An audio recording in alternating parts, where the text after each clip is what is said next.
បាទសូមគោរពសួស្តីពុកម៉ែពូមីងថ្ងៃដែរខាងប្អូននៅសល់ឡាន Sky On ក្នុងស្តុកមួយគ្រឿងទេបាទដែលឡាននេះគឺជាឡាន Toyota Sky On 08 Full ពង8បាទឡាននេះស្អាតមែនទែនពណ៌សជាពេលឡានស្លាកលេខឲ្យមករៀបចំមកជុំវិញឡានរួចជាស្រេចបាទជាមួយនឹងយ៉ាន់ភ្លើងគុជមាន Android កាមេរ៉ាក្រោយអីមានម៉ាសេតខ្សៅខ្យងអីនៅស្អាតធានាទាំងគុណភាពនិងតម្លៃបាទហើយចំពោះឡាននេះផងដែរគឺជាឡានដែលមានសំណុំស៊ីនមូលស្អាតទឹកថ្នាំស៊ីនប្រហែល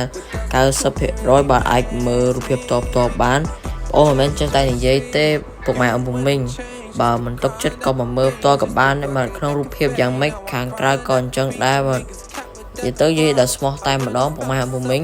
ហើយឡាននេះមិនមែនតែស្ទឹមតែស្អាតទេបាទតម្លៃក៏ធូរថ្លៃផងដែរអាចយកទៅទិញជិះបានទុយល្មមរៀងប្រហែលបានពួក Toyota Vic ឡាននេះជាភេទឡានមិនសូវស៊ីសាំងដោយពួក Toyota Vic ដែរបាទហើយមើលខាងក្នុងវិញគឺស្រោមពុកអីនៅខ្ជិញមែនតើយើងបានរៀបចំដោយដេស្រោមពុករួចជាស្រេចជូនពុកម៉ែពុំមីងមើលទៅភ្លឹងតែម្ដងបាទដូចឡានទុំចេញពីរោងចក្រថ្មីបាទបើមានអារម្មណ៍អាចទៅបានមកកាន់ Telegram 098 93 3366ខាងប្អូនឃ្លាំង SO ត108នឹងដល់តម្លៃជូនហើយតម្លៃនេះតម្លៃពិសេសបាទ1គ្មាន2អរគុណជម្រាបលា